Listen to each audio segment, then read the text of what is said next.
Pace bene, di video kali ini saya terpikir untuk membuat video sederhana tentang martir, orang yang memberi kesaksian tentang imannya. Saya pikir sangat pantas disyukuri bahwa gereja Katolik menghormati orang-orang beriman yang ada di dalamnya, yang pernah hidup dan berkorban karena imannya. Ini teladan yang hidup, nyata, bahwa Tuhan sendiri sudah menunjukkan kebenaran iman itu lewat salib, benar, tetapi orang akan berkata, oh dia itu kan Allah, maka dia bisa melakukannya. Nah, kepada kita ditampilkan para martir, orang biasa seperti kita, tetapi menunjukkan kesetiaan dan cintanya yang begitu besar sampai memberikan nyawa.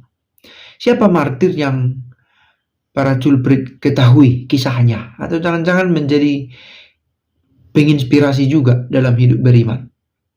Kalau ada boleh ditulis di kolom komentar. Yang terakhir ini dirayakan berdekatan dengan video ini, Maximilianus Kolbe, seorang Fransiskan yang memberikan hidupnya pada masa pemerintahan Nazi. Sampai sekarang diingat, dan orang ketika mengingat namanya merenungkan juga, memikirkan juga imannya. Apa yang saya buat mengekspresikan iman? Nah, saya mengambil beberapa kutipan dari kompendium katekismus tentang martir ini. Saya temukan dalam satu pasal dalam arti apa gereja itu misioner, sebuah pertanyaan yang di dalamnya dibahas tentang martir. Gereja yang bermisi ada hubungannya dengan martir.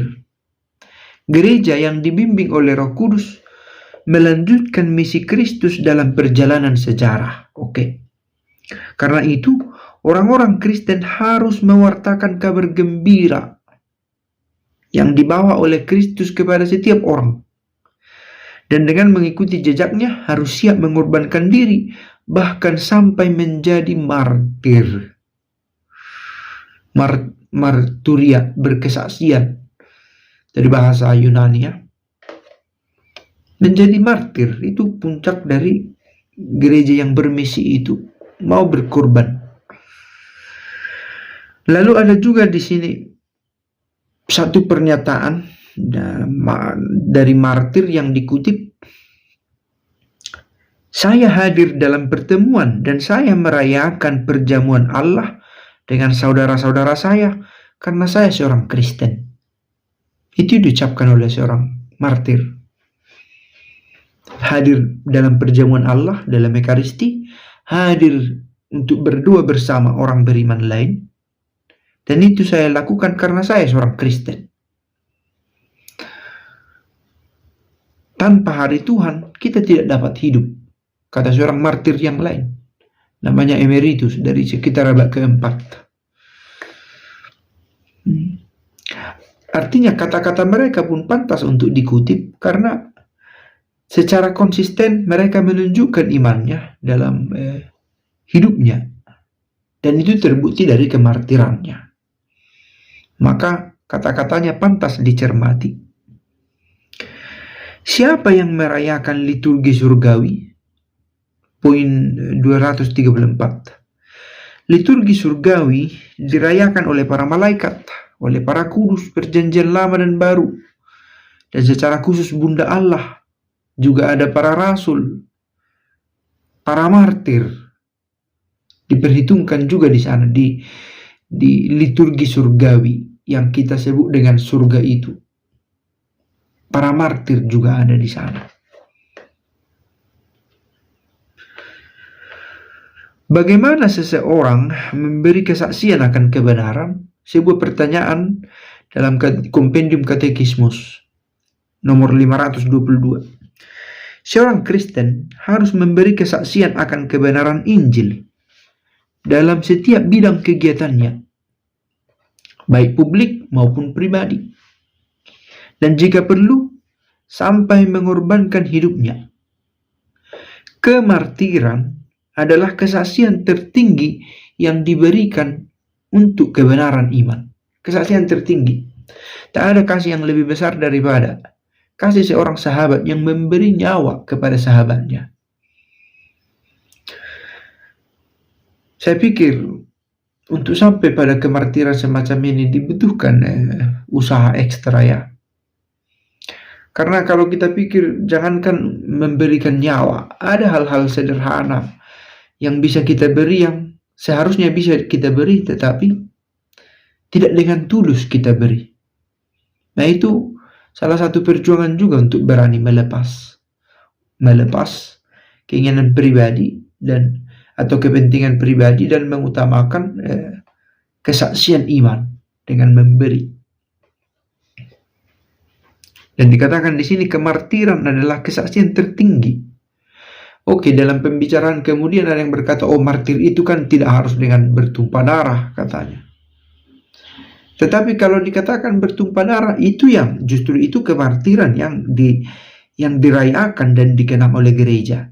Siapa yang dikenang oleh gereja sebagai martir? Mereka yang meninggal karena iman, yang berkaitan dengan darah. Lalu kita mencoba berusaha melunakkan itu dengan memilih kesalehan lain, dan itu bukan sesuatu yang salah, tetapi pilihan lain untuk merawat kesalehan ini, untuk mengekspresikan kesalehan ini, kiranya tidak mengaburkan fakta bahwa kemartiran dengan darah adalah kesaksian tertinggi yang diberikan untuk kebenaran iman. Dalam Tideum, dalam madah kemuliaan Allah, madah Allah Tuhan kami, diucapkan kepadamu barisan para martir berkurban dengan mempertaruhkan nyawa. Itu dia tadi. Bahwa kemudian interpretasi tafsiran tentang martir itu, martir putih, yang pasti dia berkorban untuk orang lain, itu sudah menjadi martir katanya. Tetapi martir yang mempertaruhkan nyawa pantas dihormati pada level yang lebih istimewa, karena dia memberi nyawa. Tak ada lagi pemberian yang lebih mahal dari situ. Itu dia. Menarik untuk membahas ini juga berkaitan dengan kemerdekaan ya, 17 Agustus. Ada yang berkata, ngapain pula dirayakan martir? Entah menyembah berhala katanya. Saya pikir kita semua tahu apa maksudnya dengan mengingat para martir ini. Maka persoalan apakah itu menyembah berhala atau tidak sudah pantas ditinggalkan itu. Persoalannya bukan di sana. Tetapi bagaimana kita menghormati jasa orang-orang yang karena usaha mereka juga boleh dikatakan juga iman akan Kristus itu tetap lestari karena kemartiran para rasul, para kudus, para pemimpin gereja, dan semua umat beriman yang memang mempertaruhkan nyawanya karena iman. Karena darah mereka juga lah semakin subur gereja ini. Sama halnya selalu ada penghormatan kepada para pejuang di peringatan kenegaraan, karena itu menghidupkan kembali semangat begitu ya. Nah, semoga juga dengan mengenang para martir kita teringat juga akan iman kita.